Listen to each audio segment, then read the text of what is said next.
ఓం శాంతి. ఈరోజు తేదీ అక్టోబర్ 30, 2024. బాబా చెప్తున్నారు, మధురమైన పిల్లలు, ఒక్క తండ్రి స్మృతిలో ఉండడమే అవ్యభిచారి స్మృతి. ఈ స్మృతితో మీ పాపాలు అంతమవ్వగలవు. ప్రశ్న: తండ్రి ఏదైతే అర్థం చేయిస్తారో దానిని కొందరు సహజంగా అంగీకరిస్తారు, కొందరు కష్టం మీద అర్థం చేసుకుంటారు. దీనికి కారణం ఏమిటి? జవాబు: ఏ పిల్లలైతే ఎంతో కాలంగా భక్తి చేశారో, అర్ధకల్పం నుండి పాత భక్తులుగా ఉన్నారో, వారు తండ్రి చెప్పే ప్రతి విషయాన్ని సహజముగా అంగీకరిస్తారు. ఎందుకంటే వారికి భక్తి ఫలము లభిస్తుంది. ఎవరైతే పాత భక్తులు కారో వారికి ప్రతి విషయాన్ని అర్థం చేసుకోవడం కష్టం అనిపిస్తుంది. ఇతర ధర్మాల వారైతే ఈ జ్ఞానాన్ని అర్థం చేసుకోలేరు కూడా. ఓం శాంతి. మధురాతి మధురమైన ఆత్మిక పిల్లలకు ఆత్మిక తండ్రి కూర్చొని అర్థం చేయిస్తున్నారు. పిల్లలైన మీరందరూ ఏం చేస్తున్నారు? మీది అవ్యభిచారి స్మృతి. ఒకటేమో వ్యభిచారి స్మృతి, ఇంకొకటి అవ్యభిచారి స్మృతి. మీ అందరిది అవ్యభిచారి స్మృతి. అది ఎవరి స్మృతి? ఒక్క తండ్రి స్మృతి. తండ్రిని స్మృతి చేస్తూ చేస్తూ పాపాలు అంతమైపోతాయి మరియు మీరు అక్కడకు చేరుకుంటారు. పావనంగా అయి మళ్ళీ కొత్త ప్రపంచంలోకి వెళ్ళాలి. ఆత్మలే వెళ్ళాలి. ఆత్మయే ఈ ఇంద్రియాల ద్వారా అన్ని కర్మలను చేస్తుంది కదా. కావున తండ్రి చెప్తున్నారు, స్వయాన్ని ఆత్మగా భావిస్తూ తండ్రిని స్మృతి చెయ్యండి. మనుష్యులైతే అనేకులను స్మృతి చేస్తారు. భక్తి మార్గంలో మీరు ఒక్కరినే స్మృతి చెయ్యాలి. భక్తి కూడా మొట్టమొదట మీరు ఉన్నతోన్నతుడైన శివబాబాదే చేశారు. దానిని అవ్యభిచారి భక్తి అని అంటారు. వారే సర్వులకు సద్గతిని ఇచ్చే రచయిత అయిన తండ్రి. వారి నుండి పిల్లలకు అనంతమైన వారసత్వం లభిస్తుంది. సోదరుల నుండి వారసత్వం లభించదు. వారసత్వం ఎల్లప్పుడూ తండ్రి నుండే పిల్లలకు లభిస్తుంది. ఎంతో కొంత కన్యలకు లభిస్తుంది. ఆమె వెళ్ళి హాఫ్ పార్ట్నర్గా అవుతుంది. ఇక్కడైతే మీరందరూ ఆత్మలే. ఆత్మలందరికీ తండ్రి ఒక్కరే. అందరికీ తండ్రి నుండి వారసత్వాన్ని తీసుకునే హక్కు ఉంది. శరీరాలు స్త్రీ పురుషులవే అయినా మీరందరూ పరస్పరం సోదరులే. ఆత్మలందరూ పరస్పరం సోదరులే. వారైతే కేవలం నామమాత్రంగా హిందూ ముస్లిం భాయి భాయి అని అంటారు. దాని అర్థాన్ని అర్థం చేసుకోరు. మీరు ఇప్పుడు దాని అర్థాన్ని అర్థం చేసుకుంటారు. భాయి భాయి అనగా ఆత్మలందరూ ఒక్క తండ్రి పిల్లలు. తరువాత ప్రజాపిత బ్రహ్మ పిల్లల రూపంలో పరస్పరం సోదరీ సోదరులుగా అవుతారు. ఈ ప్రపంచం నుండి అందరూ తిరిగి వెళ్ళాలని ఇప్పుడు మీకు తెలుసు. మనుష్యమాతృలు ఎవరైతే ఉన్నారో వారందరి పాత్ర ఇప్పుడు పూర్తవుతుంది. మళ్ళీ తండ్రి వచ్చి పాత ప్రపంచం నుండి కొత్త ప్రపంచంలోకి తీసుకువెళ్తారు. ఆవలి తీరానికి తీసుకువెళ్తారు. ఓ నావికుడా, ఆవలి తీరానికి చేర్చండి అనగా సుఖధామానికి తీసుకువెళ్ళండి అని పాడుతారు కూడా. ఈ పాత ప్రపంచం మారి మళ్ళీ కొత్త ప్రపంచముగా తప్పకుండా అవ్వనున్నది. మూలవతనం నుండి మొదలుకొని మొత్తం ప్రపంచం యొక్క చిత్రపటము మీ బుద్ధిలో ఉంది. ఆత్మలమైన మనమందరము ఆ మధురమైన ధామమైన శాంతిధామ నివాసులము. ఇది బుద్ధిలో గుర్తుంది కదా. మనమంతా సత్యయుగ కొత్త ప్రపంచంలో ఉన్నప్పుడు మిగిలిన ఆత్మలందరూ శాంతిధామంలో ఉంటారు. ఆత్మ అయితే ఎప్పుడూ వినాశనం అవ్వదు. ఆత్మలో అవినాశి పాత్ర నిండి ఉంది. అది ఎప్పుడూ కూడా వినాశనం అవ్వలేదు. ఉదాహరణకు, ఇతను ఇంజనీర్ అనుకోండి. మళ్ళీ 5000 సంవత్సరాల తరువాత కూడా ఖచ్చితంగా ఇలాగే ఇంజనీర్గా అవుతారు. ఇవే నామరూప దేశ కాలాలు ఉంటాయి. ఈ విషయాలన్నిటినీ తండ్రే వచ్చి అర్థం చేయిస్తారు. ఇది అనాది అవినాశీ డ్రామా. ఈ డ్రామా ఆయువు 5000 సంవత్సరాలు. ఒక్క క్షణం కూడా ఎక్కువ తక్కువ అవ్వదు. ఇది అనాదిగా తయారు చేయబడిన డ్రామా. ఇందులో అందరికీ పాత్ర లభించి ఉంది. దేహీ అభిమానులుగా అయి సాక్షిగా అయి ఆటను చూడాలి. తండ్రికైతే తమ దేహమే లేదు. వారు నాలెడ్జ్ఫుల్, బీజరూపుడు. మిగిలిన ఆత్మలెవరెవరైతే పైన నిరాకారి లోకంలో ఉంటారో వారు మళ్ళీ నెంబర్ వారుగా పాత్రను అభినయించటానికి వస్తారు. మొట్టమొదట దేవతల నెంబర్ ప్రారంభమవుతోంది. మొదటి నెంబరు వారి వంశావళి చిత్రాలే ఉన్నాయి. ఆ తర్వాత చంద్రవంశీ రాజ్య కుటుంబపు చిత్రాలు కూడా ఉన్నాయి. అన్నింటికన్నా ఉన్నతమైనది సూర్యవంశీ లక్ష్మీనారాయణుల రాజ్యము. వారి రాజ్యం ఎప్పుడు మరియు ఎలా స్థాపన అయ్యింది అనేది మనుష్య మాతృలెవ్వరికీ తెలియదు. సత్యయుగ ఆయువునే లక్షల సంవత్సరాలుగా వ్రాసేశారు. ఎవరి జీవిత గాథను గురించి తెలియదు. ఈ లక్ష్మీనారాయణుల జీవిత గాథ గురించి తెలుసుకోవాలి. తెలుసుకోకుండా తల వంచి నమస్కరించడం లేక మహిమ చెయ్యడం అనేది తప్పు.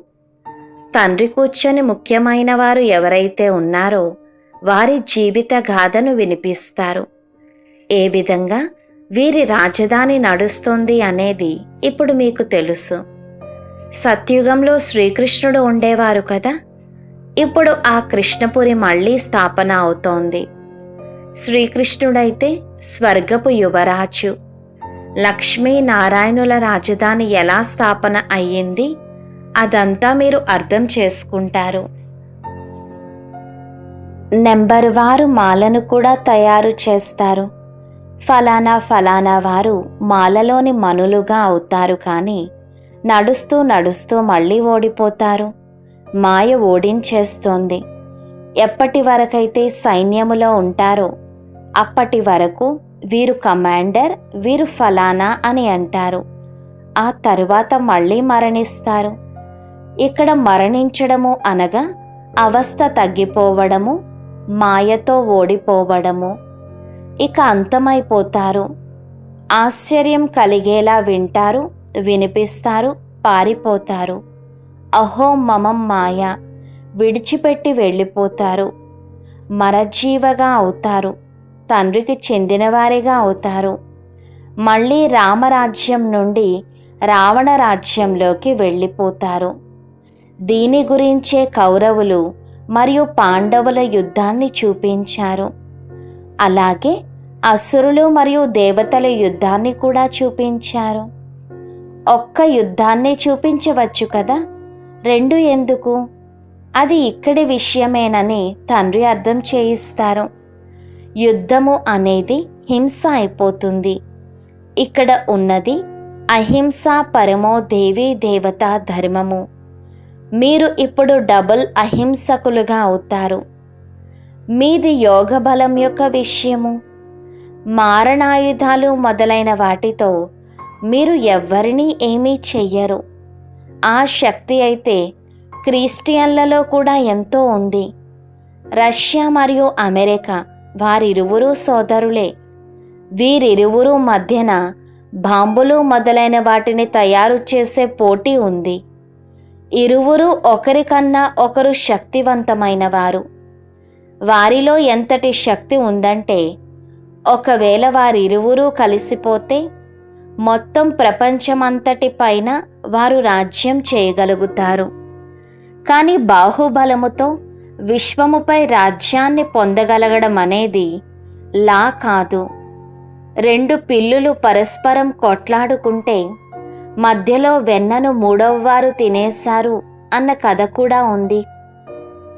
ఈ విషయాలన్నిటినీ ఇప్పుడు తండ్రి అర్థం చేయిస్తారు.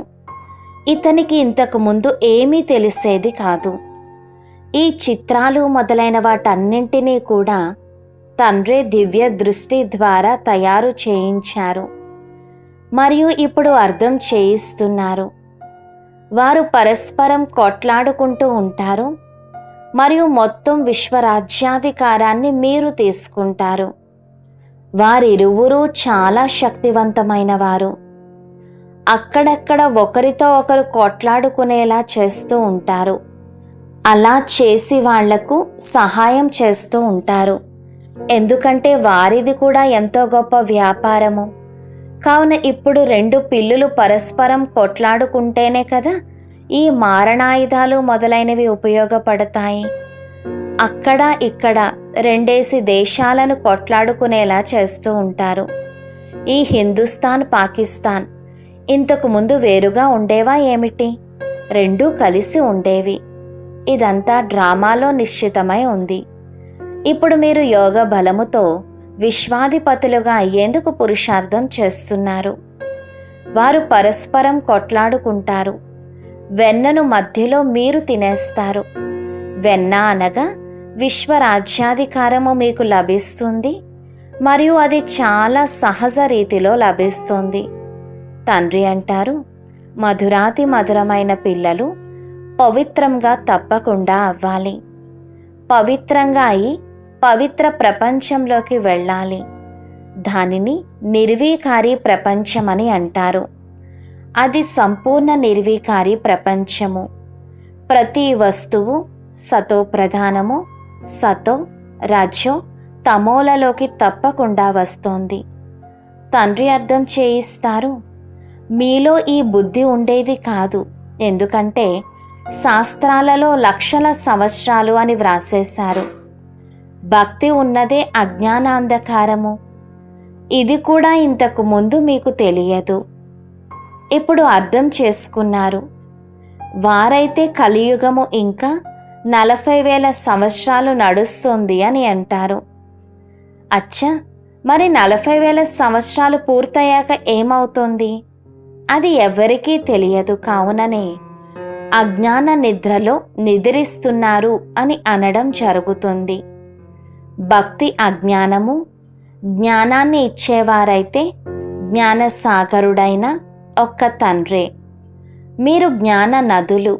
తండ్రి వచ్చి పిల్లలైన మిమ్మల్ని అనగా ఆత్మలను చదివిస్తారు. వారు తండ్రి కూడా, టీచర్ కూడా, సద్గురువు కూడా. ఇంకెవ్వరినీ ఇలా వీరు మా తండ్రి, టీచర్, సద్గురువు అని అనలేరు. ఇక్కడ ఇది అనంతమైన విషయము. వీరు అనంతమైన తండ్రి, టీచర్, సద్గురువు. వారు స్వయం కూర్చొని అర్థం చేయిస్తున్నారు. నేను మీ సుప్రీం తండ్రిని, మీరందరూ నా పిల్లలు. అలాగే మీరు కూడా అంటారు, బాబా మీరు ఆ తండ్రే. తండ్రి కూడా అంటారు, మీరు కల్పకల్పము కలుస్తారు. కావున వారు పరమ ఆత్మ, సుప్రీం. వారు వచ్చి పిల్లలకు అన్ని విషయాలను అర్థం చేయిస్తారు. కలియుగ ఆయువు ఇంకా 40,000 సంవత్సరాలు ఉంది అని అనడం పూర్తిగా ప్రగల్భమే. 5,000 సంవత్సరాలలో అంతా వచ్చేస్తుంది. తండ్రి ఏదైతే అర్థం చేయిస్తారో దానిని మీరు అంగీకరిస్తారు, అర్థం చేసుకుంటారు. మీరు అంగీకరించరని కాదు, అంగీకరించకపోతే ఇక్కడకు రారు. ఈ ధర్మానికి చెందినవారు కాకపోతే వారు అంగీకరించరు. తండ్రి అర్థం చేయించారు, మొత్తం అంతా భక్తిపైనే ఆధారపడి ఉంది. ఎవరైతే ఎంతో భక్తి చేశారో వారికి భక్తి ఫలం కూడా లభించాలి. వారికే తండ్రి నుండి అనంతమైన వారసత్వం లభిస్తుంది. మనమే దేవతలుగా, విశ్వాధిపతులుగా అవుతామని మీకు తెలుసు. ఇంకా కొద్ది రోజులు మాత్రమే ఉన్నాయి. ఈ పాత ప్రపంచ వినాశనమైతే చూపించబడ్డది. ఇంకే శాస్త్రములోనూ ఇటువంటి విషయము లేదు. ఒక్క గీతయే భారత్ యొక్క ధర్మశాస్త్రము. ప్రతి ఒక్కరూ తమ ధర్మశాస్త్రాన్ని చదవాలి మరియు ఆ ధర్మము ఎవరి ద్వారానైతే స్థాపన అయ్యిందో వారిని కూడా తెలుసుకోవాలి. ఉదాహరణకు క్రిస్టియన్లకు క్రైస్తు గురించి తెలుసు. వారు అతన్నే నమ్ముతారు మరియు పూజిస్తారు. మీరు ఆది సనాతన దేవీ దేవత ధర్మానికి చెందినవారు కావున దేవతలనే పూజిస్తారు. కానీ ఈ రోజుల్లో తమను తాము హిందూ ధర్మం వారిగా చెప్పుకుంటారు. పిల్లలైన మీరు ఇప్పుడు రాజయోగాన్ని నేర్చుకుంటున్నారు. మీరు రాజ ఋషులు, వారు హఠయోగి ఋషులు. రాత్రికి పగలుకు ఉన్నంత తేడా ఉంది. వారి సన్యాసము అపరిపక్వమైనది, హద్దులోనిది. అది కేవలం ఇల్లు వాకిళ్లను వదిలేది మాత్రమే. మీ సన్యాసము లేక వైరాగ్యము మొత్తం పాత ప్రపంచమంతటినీ వదిలే సన్యాసము. మొట్టమొదట మీ ఇల్లు అయిన మధురమైన ఇంటికి వెళ్ళి ఆ తరువాత కొత్త ప్రపంచమైన సత్యుగంలోకి వస్తారు. బ్రహ్మ ద్వారా ఆది సనాతన దేవీ దేవతా ధర్మం యొక్క స్థాపన జరుగుతుంది. ఇప్పుడైతే ఇది పతిత పాత ప్రపంచం. ఇవి అర్థం చేసుకోవలసిన విషయాలు. తండ్రి ద్వారా చదువుకుంటారు. ఇది తప్పకుండా యథార్థమే కదా. ఇందులో నిశ్చయం లేకపోవడం అన్న విషయమే లేదు. ఈ జ్ఞానాన్ని తండ్రే చదివిస్తారు. ఆ తండ్రి టీచర్ కూడా, సత్యమైన సద్గురువు కూడా. వారు తమతో పాటు తీసుకువెళ్తారు. ఆ గురువులైతే సగంలో వదిలేసి వెళ్ళిపోతారు. ఒక్క గురువు వెళ్ళిపోతే ఇంకొక గురువును ఆశ్రయిస్తారు. అతని శిష్యుణ్ణి గద్దెపై కూర్చోబెడతారు.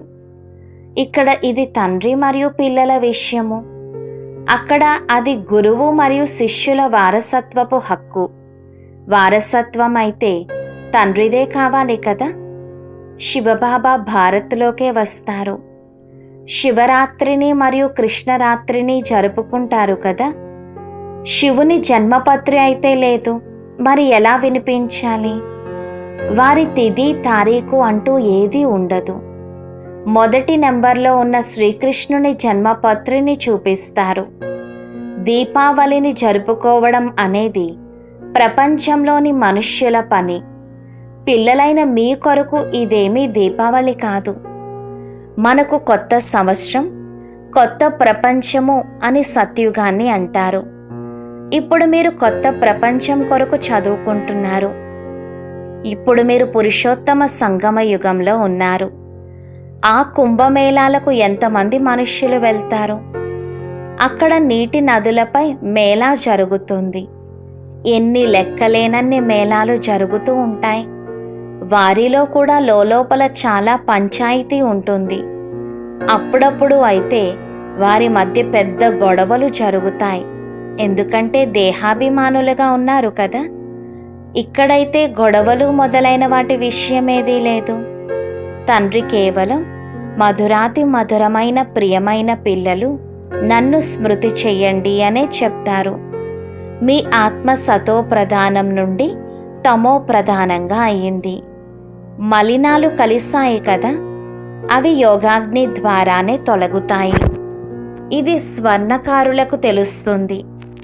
తండ్రినే పతిత పావనుడు అని అంటారు. తండ్రి సుప్రీం స్వర్ణకారుడు. అందరిలోనూ మలినాలను తొలగించి స్వచ్ఛమైన బంగారంగా తయారు చేస్తారు. బంగారాన్ని అగ్నిలో వేయడం జరుగుతుంది. ఇది యోగము అనగా స్మృతి అగ్ని. ఎందుకంటే స్మృతితోనే పాపాలు భస్మం అవుతాయి. తమో ప్రధానుల నుండి సతో ప్రధానులుగా స్మృతి యాత్ర ద్వారానే అవ్వాలి.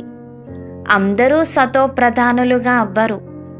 కల్ప పూర్వంలానే పురుషార్థం చేస్తారు. పరమాత్మది కూడా డ్రామాలో పాత్ర నిశ్చితమై ఉంది. ఏదైతే నిశ్చితమై ఉందో అదే జరుగుతూ ఉంటుంది.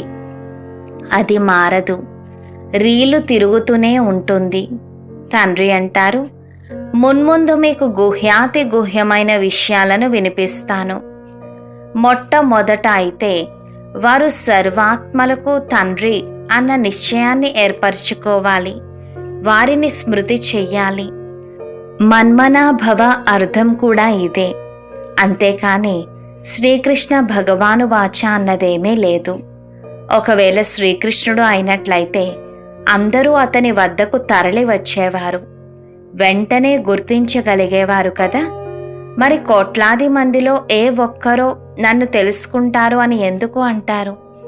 ఇక్కడైతే తండ్రి అర్థం చేయిస్తున్నారు. అందుకే మనుషులకు అర్థం చేసుకోవడానికి కష్టమవుతుంది. ఇంతకు ముందు కూడా ఇలా జరిగింది. నేనే వచ్చి దేవీ దేవత ధర్మాన్ని స్థాపన చేశాను. ఇక తరువాత ఈ శాస్త్రాలు మొదలైనవన్నీ మాయమైపోతాయి. మళ్ళీ తమ సమయానుసారంగా భక్తి మార్గపు శాస్త్రాలు మొదలైనవి అవే వెలువడతాయి. సత్యుగంలో ఒక్క శాస్త్రం కూడా ఉండదు. భక్తి యొక్క నామరూపాలు కూడా ఉండవు. ఇప్పుడు ఇది భక్తి రాజ్యము. అందరికన్నా ఉన్నతోన్నతమైన వారు శ్రీ శ్రీ 108 జగద్గురువు అని పిలువబడేవారు. ఈ రోజుల్లో అయితే 1008 అని కూడా అనేస్తారు. వాస్తవానికి ఈ మాల ఇక్కడిదే. మాలను తిప్పేటప్పుడు అందులోని పుష్పము నిరాకారునిది మరియు ఆ తరువాత జంట పూసలు ఉంటాయి అని వారికి తెలుసు. బ్రహ్మ సరస్వతులు జంట పూసలు. ఎందుకంటే ఇది ప్రవృత్తి మార్గం కదా.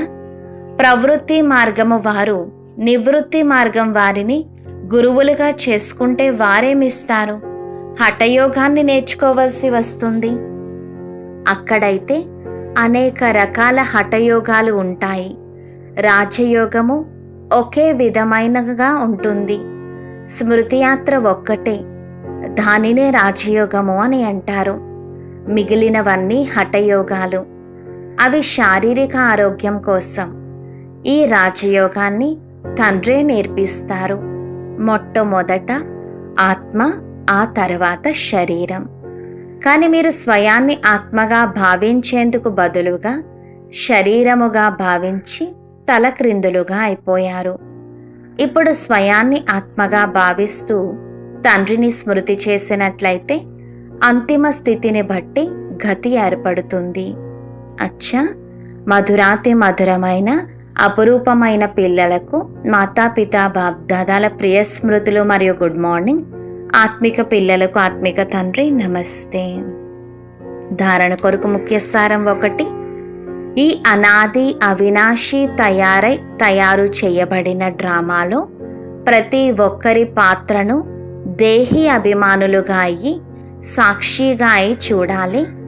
తమ మధురమైన ఇంటిని మరియు మధురమైన రాజధానిని స్మృతి చెయ్యాలి. ఈ పాత ప్రపంచాన్ని బుద్ధి ద్వారా మర్చిపోవాలి. 2. మాయతో ఓడిపోకూడదు. స్మృతి అగ్నితో పాపాలను నాశనం చేసుకొని ఆత్మను పావనంగా తయారు చేసుకునే పురుషార్థం చేయాలి. ఈరోజు వరదానము: దీపావళి నాడు యథార్థ విధితో తమ దైవీ పదవిని ఆహ్వానించే పూజ్య ఆత్మాభవ. వివరణ: దీపావళి నాడు పూర్వం మనుష్యులు విధిపూర్వకంగా దీపాలను వెలిగించేవారు.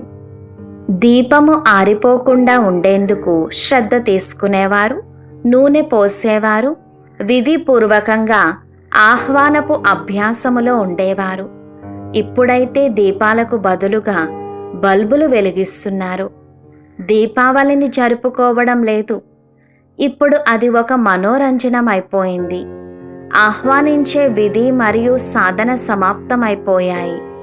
స్నేహము సమాప్తమై కేవలం స్వార్థమే మిగిలిపోయింది. అందుకే యథార్థ ధాతరూపధారి అయిన లక్ష్మి ఎవరి వద్దకు రావడం లేదు. కానీ మీరందరూ యథార్థ విధితో మీ దైవీ పదవిని ఆహ్వానిస్తారు. అందుకే స్వయమే పూజ్య దేవీ దేవతలుగా అయిపోతారు. స్లోగన్: సదా అనంతమైన వృత్తి, దృష్టి మరియు స్థితి ఉన్నట్లయితే విశ్వ కళ్యాణ కార్యము సంపన్నమవుతుంది. ఓం శాంతి.